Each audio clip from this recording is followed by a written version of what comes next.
పైకెప్పిన సాధనలు సక్రమంగా చేసి దాని అనుభూతి పొందుతున్న వానికి అని అర్థం. క్షీణ వృత్తే అభిజాతస్య, అభిజాతం అంటే ఉత్తమ జాతి యందు పుట్టినది.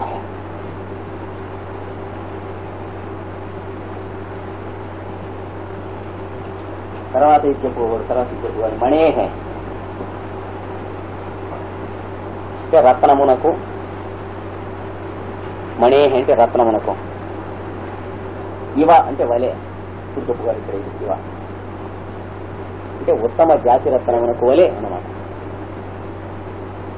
ఎవరికైతే చిత్తవృత్తి నిరోధం అనుభవంలోకి వచ్చిందో వాడికి చిత్తం ఉన్నదే, వృత్తి నిరోధం జరిగింది కానీ చిత్త నిరోధం జరగలేదు. జాగ్రత్త. అంటే మైండ్ని హషప్ చేయటం కాదు యోగాభ్యాసం అంటే, చిత్త వృత్తుల్ని సస్పెండ్ చేయటం, మనస్సుని అణగదొక్కటం కాదు, మనస్సుని మర్డర్ చేయటం అంటే చంపేయటం కాదు. ఇట్లాంటివి కావు, అంటే వెటర్నరీ సాధనాలు కావు. చిత్తవృత్తి నిరోధం జరిగిన వారికి ఉత్తమ జాతికి సంబంధించినటువంటి రత్నమునందు వలే గృహీతృ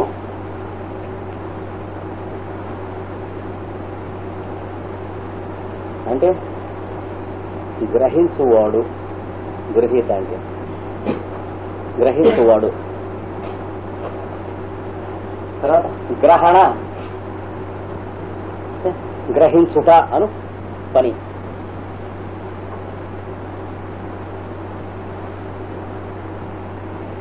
గ్రాహ్యేషు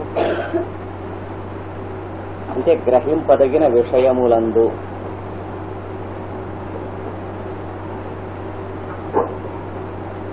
ప్రపంచంలో మనం ఏ పని చేస్తున్నా, కర్మ కానివ్వండి జ్ఞానం కానివ్వండి, మూడు ఉంటాయని చెప్పుకున్నాం.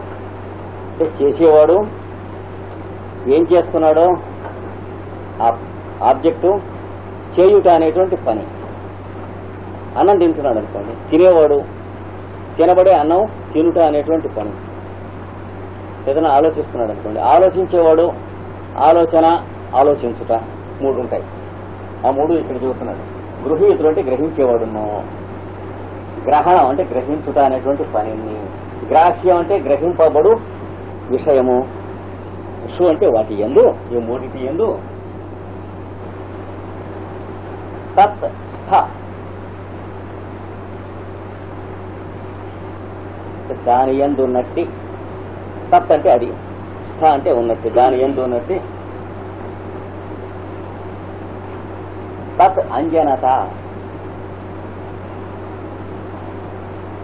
అంటే దాని అంజనత్వము అంటే ఏమిటో తర్వాత చెప్పుకున్నాం, రాసుకోండి. ఇవన్నీ కూడా కొంచెం టెక్నికల్. అంజనత్వము సమాపత్తి అంటే సోకుట జరుగును, పరిణమించుట జరుగును. సమాపత్తి అంటే చోకట, పరిణమించటం, అది జరుగుతుంది. చూద్దాం అంటే ఏమిటో. ఇది చెప్పే ముందు బోధపడాలంటే ఇంకోటి చెప్పాలి. ఇప్పుడు అంచేత ఊరికే వినండి, ఏం రాసుకోదండి. ఇది ఇక్కడ ఉందనుకోండి, ఓ నలుగురు చూశారు, నలుగురు కనిపిస్తుంది కదా, కనిపించడం వరకు సమానమే కానీ దీన్ని అర్థం చేసుకుంటాం వరకు నలుగురును నాలుగు రకాలు. ఒక పిల్లవాడు చూశాడు అనుకోండి, ప్రసాదం పెడితే బాగుందనుకోండి, కానీ ఇంకోడు పెద్దవాడు చూశాడు అనుకోండి, మనం నలుగురికి ప్రసాదం పెడదాం అనుకుంటున్నాం. ఇంకోడు చూశాడు అనుకోండి, ఈ బలం మీద ఇక్కడ పెట్టి ఈయన లెక్చరిస్తుండే ఈ పక్క నుంచి తీసుకెళ్ళిపోతే అనుకోండి, మరీ చిన్నవాడు. ఇంకోటి చూశాడు అనుకోండి, ఈ రంగు కాంబినేషన్ గమ్మత్తుగా ఉంది, ఎలా వేస్తే దీన్ని మనం పెయింటింగ్ పిక్చర్ గా వేయగలం యాపిల్ పండు. అందరికీ కనిపిస్తూ ఉన్నది ఇంద్రియాల ద్వారా యాపిల్ కాయ అని పిలవబడేటువంటి ఒకే వస్తువుని మనం భ్రాంతి పడుతున్నాం. కానీ ఈ నలుగురిలో ఎవడి యాపిల్ కాయ వాడికే కనిపిస్తుంది, కానీ ఒక యాపిల్ కాయ అందరికీ కనిపించడం లేదు. ప్రపంచం కూడా అంతే, అందరికీ ఒకే లోకం కనిపిస్తుందని అనుకుంటున్నాం, కానీ ఎవడి లోకం వాడిదే, మా లోకం లేదు. ఇదే ప్రపంచాన్ని కొంతమంది సుఖపడుతున్నారు, ఇదే ప్రపంచంలో కొంతమంది దుఃఖపడుతున్నారు, ఇదే ప్రపంచంలో కొందరు నానా పేడ పెంట పియ్య ఒంటి నిండా పూసుకున్నట్టుగా జీవిస్తున్నారు కదా. కాస్త చేసుకోమంటే ఒళ్ళంతా చేసుకుంటున్నారు. మరి ఇల్లు కట్టేంత కోసం అప్పు చేసి నానా వెట్టి చాకరీ చేసి ఇల్లు కట్టించి అది అప్పులాలకి ఇచ్చేయడం ఇవన్నీ చేస్తున్నారా లేదా? అంటే వాడు ఎండన వాన పడక వాడు కట్టించుకోక్కర్లేదు, వీడికి అప్పు ఇస్తాడు. వడ్డీ ఏమో తను పుచ్చుకు వడ్డీ కూడా లెక్కేసి ఇల్లు తీసేసుకుంటాడు. అంటే చివరికి ఫలితం ఏం జరిగింది? వాడి చేత ఇల్లు కట్టించి తాను ఊరిక ఫ్రీగా పుచ్చుకున్నాడు. అలా కట్టించి ఇచ్చేవాళ్ళు ఉన్నారా లేదా? కనుక ఈ ప్రపంచాన్నే అందరికీ ఒకే ప్రపంచం కనిపిస్తుందని మనం అబద్ధాలుగా భ్రాంతి పడుతూ ఉన్నప్పటికీ ఎవడి ప్రపంచంలో వాడు జీవిస్తున్నాం, ఒకటి ప్రపంచంలో సుఖపడుతున్నాం, ఒకటి ప్రపంచంలో దుఃఖపడుతున్నాం, ఒకడు కష్టపడుతున్నాం, ఒకడు ఈర్ష్య పడుతున్నాం, ఒకడు అసూయ పడుతున్నాం, ఒకడు తిట్టుకుంటున్నాం, ఒకడిని ఇంకోటిని తిడుతున్నాం, ఒకడిని ద్వేషిస్తున్నాం, ఒకడిని నిరసిస్తున్నాం. మరి ఎవడి ప్రపంచం వాడిదే కదా. ఒకడు ప్రశాంతంగా జీవిస్తున్నాడు, వాడి ప్రపంచం వాడిది. వాడిని చూసి మిగతా వాళ్ళు ఏమంటారు? వాడికి ఏం పట్టాలి, పట్టించుకున్నాడు, ఏం ఏడుస్తున్నాడు, ఇంట్లోనే కూర్చున్నావు అంటే ఏదో వర్క్ ఎక్కువగా ఉంది, వర్క్ చేస్తుంది. ఎలక్షన్స్ ఊరంతా గొడవగా ఉంది. నేను తెల్లవారుసాము 4 ఇంట్లో బయలుదేరాను. ఇప్పుడు 7:30 దాటింది కదా, అవుతుంది 7:30, ఇంకా ఇంటికి వెళ్ళలేదంటే ఎవరికైనా ఎలక్షన్స్ లో నుంచున్నటువంటి వాళ్ళకి ఏమైనా ఉపయోగించా? లేదా నువ్వు ఊళ్ళో తిరగటం వల్ల ఎవడన్నా గెలవటానికి అవకాశం ఉందా?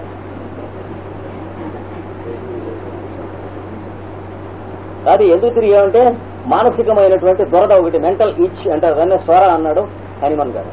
దానికోసం తిరిగాడు. మనస్సును గోక్కుంటానికి వీల్లేదు కనుక ఆ తిరగటం ఆగదు. దురద తీరదు. శరీరం మీద దురదైతే చేత్తో గోక్కుంటే తీరుతుంది, కానీ కాసేపు అయినా కాసేపు మనస్సు కలిగినటువంటి దురద ఎక్కడ గోపుతారు? కనుక తిరుగుతూ ఉండడమే ఊరికే కాలుగాలిన పిల్లలే త్రిపాది నక్షత్రం అంటారు. ఎంచా తిరుగుతున్నావు అంటే ఎలక్షన్స్ అండి. ఎలక్షన్స్ కి మనం తిరగడానికి కుక్కలు తిరుగుతున్నాయి. అంటే ఏదో షౌకర్ గారింటో పెళ్లి అంటే వాకిట్లో కుక్కలు అరుస్తున్నాయి, అరావిడి అంటే ఏడు సంబంధం ఉండదు. ఏదో ఆ పుల్లి ప్రాకులు పడేసినప్పుడు తప్ప ఆ పెళ్లి భోజనం చేసి అలా ఉంటుంది. కనుక మనం పెట్టుకున్న యాక్టివిటీస్ లో ఎక్కువ భాగం ఇంతేనా కాదా? దీన్ని ఏమంటారు? పులుముకుంటా ఉంటాం. ఎన్ని రకాలుగా ఉంటుందో సంబంధం చూద్దాం. పులుముకుంటామని ఈ కాయ వాసనతో మనస్సు పులుముకునేటువంటి వాడు ఒకడు, కాయ కొరికితే కాయ రుచితో మనస్సు పులుముకునేవాడు ఒకడు ఉంటుంది కదా. అంటే మనస్సు కాయ వాసన వేసేది ఒకడికి, మనస్సు కాయ రుచి వేసేది ఒకడికి, మనస్సు కాయ ఆకారం పట్టేది ఒకడికి. ఇన్ని మార్పులు మనస్సే చెందుతుంది. అదే కదా చిత్తవృత్తులు అంటే వాడు చెప్పింది. మనస్సుగా ఉంటే స్వస్వరూప అనుసంధానం అవుతుంది అన్నాడు కదా. లేకపోతే ఏమవుతుంది? మనస్సు కాయగా అయింది అన్నాడు, మనో వాక్కాయ. కర్మ మనస్సుగా ఎవరికి ఉండదు. ఎందుకని మనస్సు ఇంకేదోగా ఉంటుంది. మనస్సు కాయగా కొందరికి ఉంటుంది, పువ్వుగా కొందరికి, పిందగా కొందరికి, భార్యగా కొందరికి, భర్తగా కొందరికి, పిల్లకాయగా కొందరికి, ఉద్యోగంగా కొందరికి, ఉద్యోగం ఇచ్చేవాడుగా కొందరికి, వాడి పాదాలుగా కొందరికి, వాడి పాదాల బూట్లుగా కొందరికి. ఇట్లా ఉంటుందా లేదా? మరి మనస్సుగా ఉండదు కదా. అంటే అది అంటుతుంది. అది అంటినప్పుడు దాని వాసన అయినా అంటుతుంది మనస్సు, దాని రుచి అయినా అంటుతుంది, దాని రంగు అయినా అంటుతుంది, దాని ఆకారం అయినా అంటుతుంది, దాని బరువు అయినా అంటుతుంది. అంటినప్పుడు మనస్సు ఏం చేస్తుంది? స్ట్రెయిన్ అవుతుందా లేదా? శ్రమ పడుతుందా లేదా? పడుతుంది సార్. ఎన్నింటికని పడుతుంది? పొద్దున్న సాయంత్రం దాకా పడేటువంటి స్వభావం మనస్సుకు ఉన్నది గనక, ఇంకొకటి చేయలేదు గనక, గతి లేక ఎన్నిటికైనా పడుతూ వస్తూ ఉండవలసిందే. ఆ బరువు తీసేసుకుంటానికి వీల్లేదు. అంటే ప్రతిదాన్ని మనస్సు పూసుకుంటుంది గనక అది అవసరమే అని అనిపిస్తూ ఉంటుంది. ఎందుకు అవసరం అని చెప్పి నిలబడి అడిగినట్లయితే సమాధానం లేదు, అయినప్పటికీ అవసరమే అని అనిపిస్తూ ఉంటుంది. Self deception continuously. అర్జెంట్ గా వర్క్ ఉంది అనుకోండి, ఏదో టైప్ కొట్టం ఇంతలోకి అదేదో పేపర్ వస్తుంది ఈనాడు, ఈ టైప్ ఒకటి అయిపోతుంది. ఎందుకంటే అది కోడ్ చూసి కొడదాం. కానీ వాడే యోగాభ్యాసం నిజంగా చేస్తున్నట్లే ఏమవుతుందంటే, ఇది అర్జెంట్ గా టైప్ కొట్టవలసిన పేపర్ కనుక అయితే నిజంగా 3 గంటలైనా సరే వాడు టైప్ శుభ్రంగా కొట్టి అది పూర్తి చేసి అది కవర్లో పెట్టి అది పోస్ట్ చేసి అప్పుడు ఆ ఈనాడు చదువుతాడు. ఎందుకంటే ఒక్క కృష్ణమాచార్యలో వెంకటస్వామి మరి వెంకటరామయ్యో ఈనాడు 6 గంటలు 7 గంటలకి జరిగిన దానికి 10 గంటలకి జరిగిన దానికి లోకానికి ఏమన్నా నష్టం కానీ లాభం కానీ ఉన్నదా? మళ్ళీ మాట ఈ టైప్ ఆఫ్ చదివామనుకోండి, మహాలోకోపకారం ఏమిటి అంటే మనకి న్యూస్ తెలియకపోయినందువల్ల ప్రపంచం కొడిపోయిందా? అది కాదండి, తెలియదు. ఎందుకు అంటే ఆన్సర్ లేదు. All such non sensical things will go. Paper వచ్చి అట్లా ఉంటే పొద్దున్నే అది చూడకుండా ఎలా టైపు కొట్టగలుగుతారండి అని అడుగుతాడు యోగాభ్యాసం చేసేటువంటి గుమాస్తాని, యోగాభ్యాసం చేయనటువంటి గుమాస్తా. ఎలా చేయగలుగుతారంటే యోగాభ్యాసం కూడా చేయగలుగుతాడు వాడు, అంతే. ఎందుకంటే వాడికి తెలుసు మనం ఇప్పుడు చదివినా 2 గంటల తర్వాత చదివినా పేపర్లో ఉన్న న్యూస్ మారవు. మనం బాగా పెందరాలు చదివితే ప్రపంచానికి ఎక్కువ ఉపకారం జరగదు. మనం దేనివల్ల అయితే ఉపకారం జరుగుతుందని టైపు కొట్టమని మనకి ఇచ్చారో దానికి అపకారం చేస్తున్నాం అదాపిడి ముందు చదవటం వల్ల. అంటే క్షణంలో 1000వ వంతు టైంలో వాడికి ఈ లాజిక్ ఉంటుంది. వాడు ఆలోచించడం కానీ సరైన లాజిక్ ఉంటుంది, తుక్కు లాజిక్ అంతా వెళ్ళిపోతుంది. ఈ సరైనటువంటి తర్కం సచ్చిచెడి సాధించక్కర్లేదు, వాడికి సహజంగా వస్తుంది. అందుకని అదే చేస్తాడు, ఇదే చేయడం. ప్రతి పనిలో కూడా వాడు చేయవలసింది చేయటం, చేయకూడదు చేయకపోవటం, దానికి ప్రయత్నం అక్కర్లేకపోవటం ఇవన్నీ వచ్చేస్తాయి. ఇది మైండ్లో పెట్టుకుని అంటే ఇక్కడ పేపర్ ఉన్నా అంటదు, ఇక్కడ యాపిల్ కాయ ఉన్నా అంటదు. బాగా 30 ఏళ్ల నుంచి 40 ఏళ్ల నుంచి మంచి కాఫీ అలవాటు అనుకోండి, స్ట్రాంగ్ కాఫీ లెక్చర్ ఇస్తూ ఉంటే ఇక్కడ తీసుకొచ్చి గుమలాడుతున్న కాఫీ కప్పు పెట్టారు అనుకోండి, లెక్చర్ సాగదు. ఇంకా ఏమిటి కాఫీ అంటుంది. అలాగే ఇప్పుడు కాలేజీలో చదువుకుంటున్నారు అనుకోండి, పాపం ఆవిడెవరో కూడా చదువుకుంటుంది ఒక అమ్మాయి, ఆవిడ అంటుంది చూసారా ఏదో ఆవిడని వివాహం చేసుకుందాం అని ఒక భావం కలుగుతుంది. అంటటం అంటే అది తప్ప, వివాహం చేసుకుంటాం తప్పు కాదు కానీ అంటటం తప్పు. యోగి కూడా వివాహం చేసుకుంటాడు, మట్టికొట్టుకు కూడా. యోగి అంటే అలాగా బడితే ఉండిపోతాడని అనుకోండి. పతంజలి చెప్పినటువంటి యోగాభ్యాసానికి మనం యోగి అంటే పెళ్ళాం పిల్లలు ఉండకుండా చెట్టు కింద కూర్చొని భంగు గంజాయి కొడుతూ ఉంటాడన్నటువంటి దానికి సంబంధం లేదు, అది యోగాభ్యాసం కాదు. కృష్ణుడు అర్జునుడికి యోగాభ్యాసం నేర్పేటంటే కృష్ణుడు పెళ్లి చేసుకోకుండా మానాడా, అర్జునుడు పెళ్లి చేసుకోకుండా మానాడా? వాళ్ళు యోగులు కారన్నటువంటి వాడికి పుట్టగతులు ఉండవు, కళ్ళిపోతాయి. కృష్ణుడు అర్జునుడు యోగులు కారిన వాడు ఏ బచ్చాముండకూడదు యోగి అవుతాడు ప్రపంచంలో. వాళ్ళిద్దరిని యోగి కారంటే వాళ్ళు కారన్నవాడు నేను యోగి అన్నవాడిని ఎవరిని లేచి నిల్చోమని చూపెట్టమని చీరేస్తాను. నన్ను యోగి అంటే నేను వాడిని కానంటే ఎవరికి ఏం నష్టం లేదు, కానీ గుడ్డిగా మూసిన వాడు తెరిచిన వాటి. కృష్ణుడు అర్జునుడు యోగి గారు అంటే రోడ్డు మీద నిల్చోబెట్టి చీరుతాం.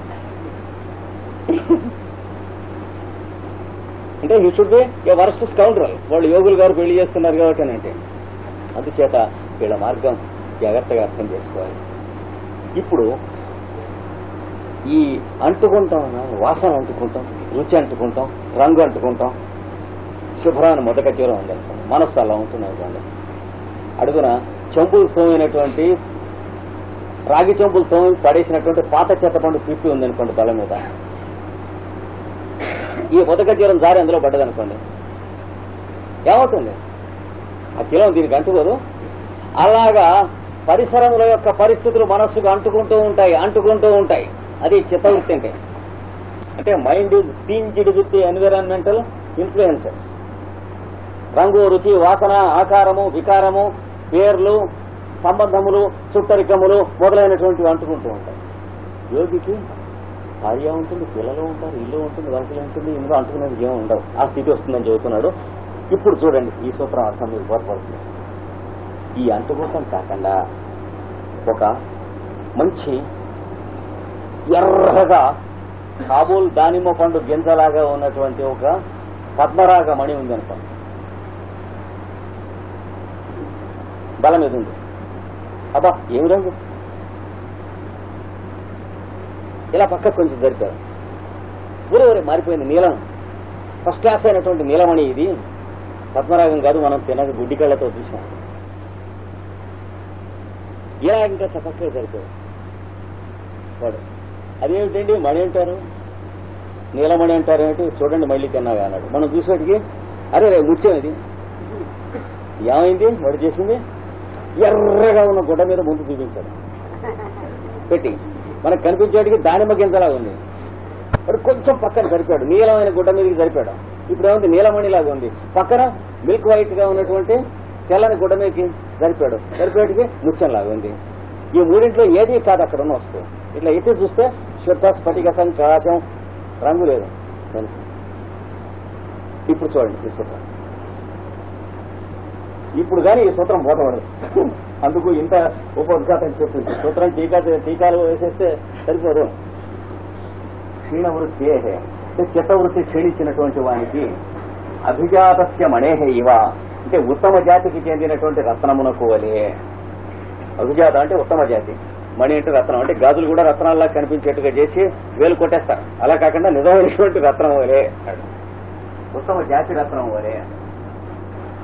గృహీతులు అంటే దీని వంక చూస్తున్నవాడును మనస్సు, గృహీత అంటే. తర్వాత గ్రహణం, చూడటం రెండవది. తర్వాత గ్రాహ్యం అంటే చూడబడుతున్నటువంటి యాపిల్ కాయను. ఈ మూడింటికి 3 రంగులు ఉన్నాయి కదా. మొదట మనస్సుకి ఏం రంగు ఉంది?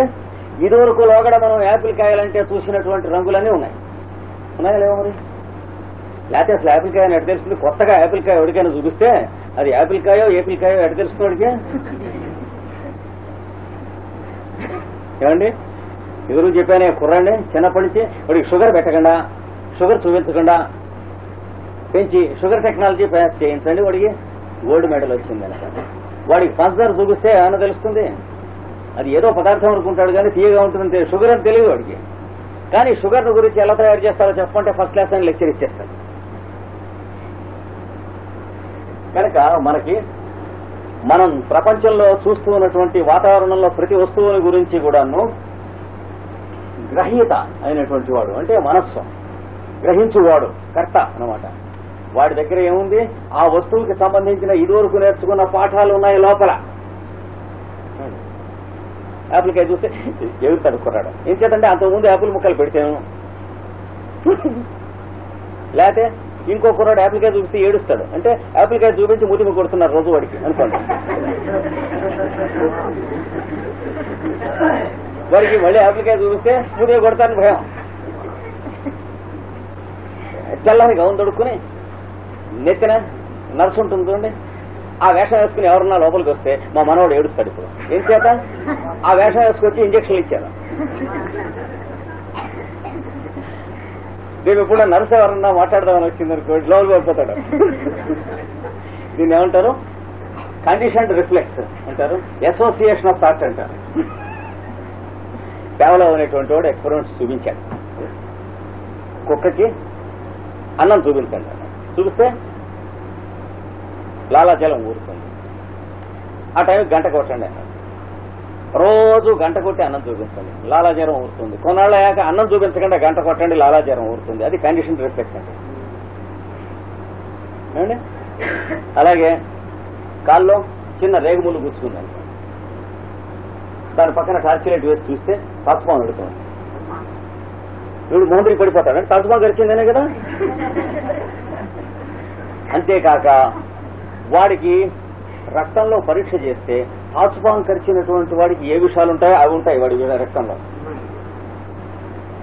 తర్వాత 170 మంది అలాంటి వాళ్ళు చనిపోతారు. తాచుపాము కరిచిందనేటువంటి అభిప్రాయం వల్ల చనిపోయారు, కానీ తాచుపాము విషయం అక్కడ లేదు కదా. అంటే విషాన్ని మనస్సే తయారు చేసిన సంకల్పంలో వస్తుంది. ఇవన్నీ ప్రజలు రాశాడు చూడండి ఎక్స్పెరిమెంట్స్ లో. కండిషన్ రిఫ్లెక్సెస్ గురించి ఇంత పెద్ద గ్రంథం. మేము స్టూడెంట్స్ గా ఉన్నప్పుడు ఇంటర్మీడియట్ లో చదువుకునేవాడు అదే పనిగా సిసి జోంగ్, పేవలో వీళ్ళందరూ. అంటే మా నాన్నగారు రైట్ గా ఉన్న పుస్తకాలని తన్ని చదివించేవారు. అయితే వాళ్ళు తన్ని చదివించినా మేము మళ్ళీ తన్నేవాళ్ళం కాదు, చదువుకునేవాళ్ళం. కొంత క్షతస్థం మరోను ఉంది కనుక మరి చెప్తుందంటే కొంతైనా అంటింది. ఇప్పుడు ఈ మూడింట్లో కుర్రాడికి ఒకడికి యాపిల్ చూపిస్తే ఏడుస్తాడు. ఏం చేతంటే యాపిల్ చూపించినప్పుడల్లా వాడిని మూతిమి కొడుతున్నారు, చూపించి చేతి దాపితే చేతిని కొడుతున్నారు. అట్లాంటి 10 రోజులు చేసి 11వ రోజున యాపిల్ చూపిస్తే ఈయన మొహం ఆ పక్కకి తీసుకుంటారు. ఇప్పుడు తెనాలి రామకృష్ణుడు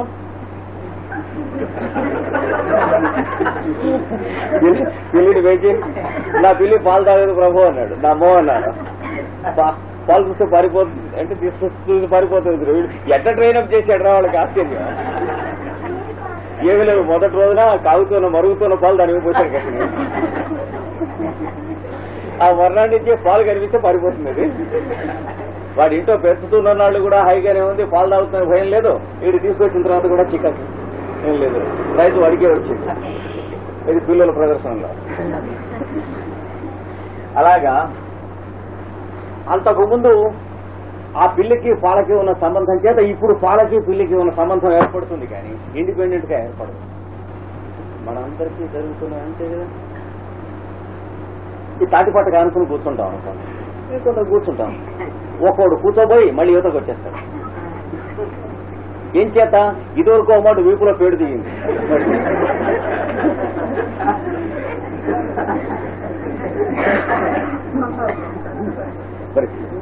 వచ్చిన ప్రతివాడు మిగతా వాళ్ళు తాటిపట్టగా అనుకుని కూర్చుంటామే, వీడు కూర్చోబోయి యువతలకు వచ్చేయటమే. అంటే వీడికి తాటిపట్టకే ఉన్నటువంటి మధురాశ్చ నిశమ్య శబ్దాన్ కాళిదాసు చెప్పాడు. పర్యుత్సుకో భవతి యత్ సుఖితోపి జంతు. రమ్యములైనటువంటి దృశ్యములను చూసిన మధురాతి మధురములైనటువంటి శబ్దములు విన్న జీవి ఒక్కొక్కప్పుడు గిలగిల కొట్టుకుంటుంది అన్నాడు. పర్యుత్సుకత్వం పొందుతుంది, ఆవదాగినట్టు అయిపోతుంది అన్నాడు. ఏం చేత అవ్వకూడదు, అసలు ప్రశాంతం అవ్వాలి. ఎందుకు అవుతుంది అంటే వీటికి వాడికి ఉన్న పూర్వం ఉన్నటువంటి సంబంధం మీద ఆధారపడి ఉంటుంది అన్నాడు. తచ్చేతసా స్మరతి నూనమబోధపూర్వం భావస్థిరాణి. తర్వాత ఏంటి జననాంతర సహృదాని. ఏంటంటే వింటున్నటువంటి చెవులు, ఆ చెవుల్లో పడుతున్నటువంటి శబ్దం, దాంట్లో వింటున్నటువంటి సంగీతం, ఆ సంగీతాన్ని వింటున్న మనస్సు, ఆ మనస్సు కంటే కింద ఉన్నటువంటి ఇతర జన్మల నుంచి వచ్చినటువంటి మనస్సు అనేటువంటి ఒక అనుకూలైనది. దీన్ని చేతస్సు అంటారు. ఇక్కడ ఈ కిందటి జన్మలో సంగీతంతో ఏం చేశాడో, లేకపోతే రమ్యమైనటువంటి వస్తువులతో ఏం చేశాడో దాన్ని బట్టి ఇక్కడ ఏడుపో నవ్వో వస్తూ ఉంటుంది వీడికి ఇప్పుడు విన్నప్పుడు ఈ జన్మలో. కనుక ఎప్పుడో జన్మాంతరమైనటువంటి సంబంధాల్లో ఏదో తెలియనటువంటిది ఊరికే కలవరపాటుగా పోషిస్తున్నట్టుగా ఉంది అన్నాడు. ఎవరు?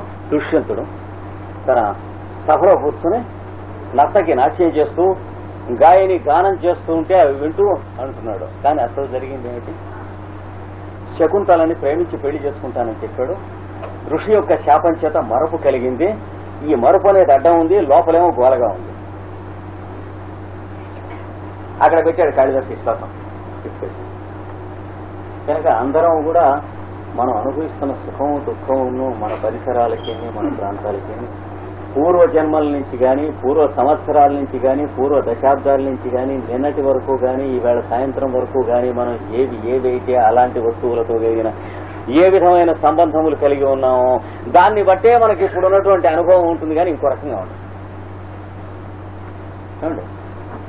అంటే ఇది వరకు ఉన్నటువంటి సంబంధం చాలా దారుణమైనటువంటిది కనుకైతే వీడు ఆ వస్తువుని చూస్తే ఎంత మంచి వస్తువు అయినా సరే ఏడ్చేస్తాడు.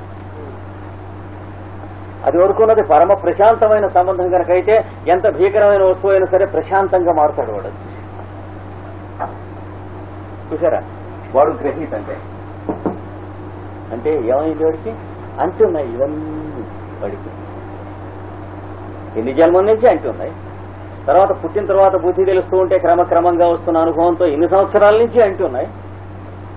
తర్వాత ఇన్ని ఇళ్లు మారితే, ఇన్ని ఊళ్ళు మారితే, ఇన్ని ఉద్యోగాలు మారితే, ఇంతమంది కొలీగ్స్, ట్రాన్స్ఫర్ వ్యవహారాలు, ఇవన్నీ అంటూ ఉన్నాయి. ఎన్ని ఊళ్లలో బల్ల దగ్గర కూర్చొని వీడు ఉద్యోగం చేశాడో ఆ బల్లల వాసనలన్నీ వీడి ముక్కులో ఉన్నాయి. ఎన్ని ఊళ్లలో అయితే రాత్రిపూట వీడు నిద్రపోవటానికి ప్రయత్నం చేస్తే దోమలు పుట్టినాయో అన్ని దోమల తాలూకు కాట్లు వీడి దగ్గర ఉన్నాయి. అలా మళ్ళా ఇంకో ఊరు చోటికి ఇక్కడ దోమలు ఉన్నాయి అంటే గుండె కూర్చొని పోతాయి. ఇట్లా కనుక మంచి గాని చెడు గాని వాడికి వచ్చేటువంటి అనుభవం చూరుగా రాదు. ఎలా వస్తుంది? వాడి దగ్గర అంటుకుని ఉన్నటువంటి ఆ పుల్లిస్తరాకుల కంపు, ఆ సైడ్ కాలువల వాసన, వాడి ఇంటి చుట్టూ ఎన్నాళ్ల నుంచి ఏమేమిటి ఏర్పాటు చేస్తున్నాడో ఆ వాసనల నుంచి వచ్చే గాలి తప్ప గాలిగా అనుభవించటం లేదు అన్నట్టుగా ఉంటుంది. గ్రహీత. అట్లాగే గ్రహణం, గ్రహించటంలో తేడా ఉంటుంది, స్వీకరించటంలో.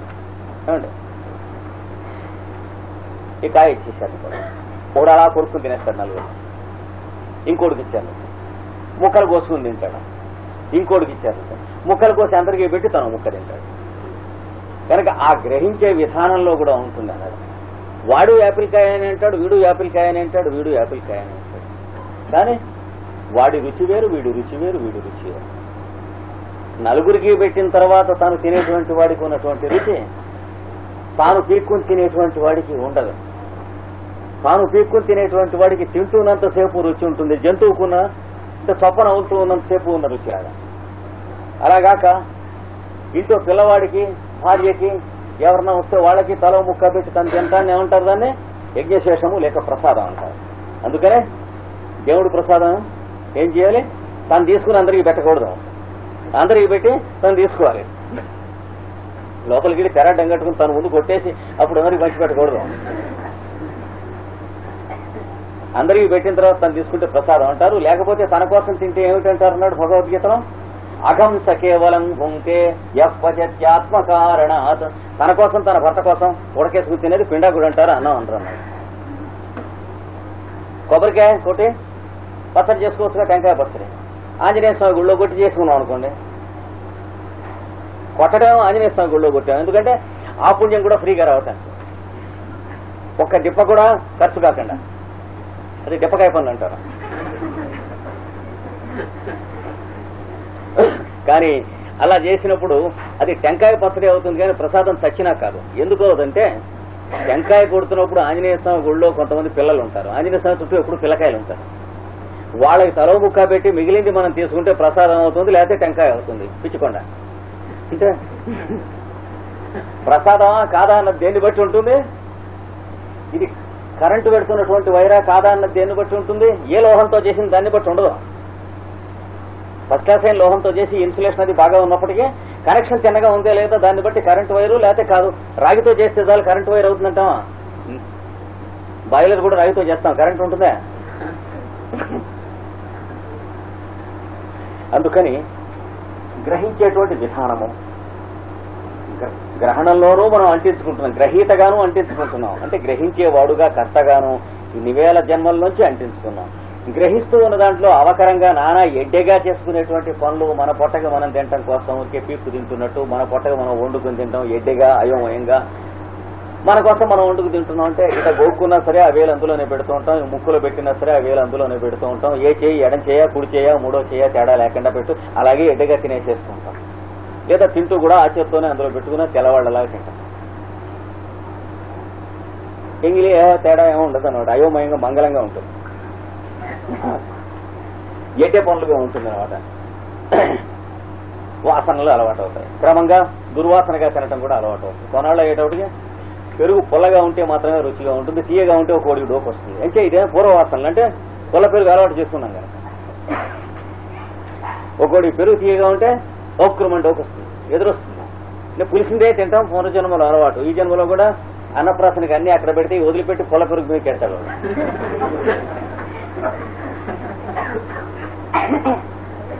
కనుక వాడు చేసేటువంటి ఎడ్డే విధానాలు ఇవన్నీ కూడా అంటూ ఉంటాయి దానికి, వాసనలన్నీ. అంటే తర్వాత గ్రాహ్యసు, గ్రహించే వస్తువు దాని గురించి కూడా ఉంటుంది. అంటే కుళ్ళు యాపిల్ పండ, మనసు యాపిల్ పండ. కుళ్ళుదైనా సరే యాపిల్ పండు ఆయన పారేసేట అని తినేవాడు ఒకడు ఉంటాడు అనుకోండి, మరి ఆ వాసన కూడా కలుస్తుంది. ఇందాక రెండు దాలసలు వాడేదో సామెత చెబుతారే, రత్తప్ప నువ్వు ఒక్కటి కాలమా ఈ సామాన్ అంతా ఎందుకు అన్నట్టు వాడు ఎవడు సన్నాహం అంతా. అంటే పాపం ఆవిడెవరో సంతకెళ్ళింది, వెళ్ళిపోయి ఇంట్లో ఎలకల గోల ఎక్కువగా ఉందని పిల్లి కొనుక్కుంటాం. తర్వాత నోట్లో చుట్ట పెట్టుకుంది, చేతిలో ఆ చుట్ట కాల్చుకుంది కొరకాంశం. ఈ పిల్లిని చంకన పెట్టుకుని ఆ చుట్ట కొరకాంశతో వీడు ఇంట్లోంచి బయటకు వస్తూ ఉంటే రెడ్డి గారు అంటే ఎలక్షన్ లో నిల్చుందామని వస్తున్నాడు.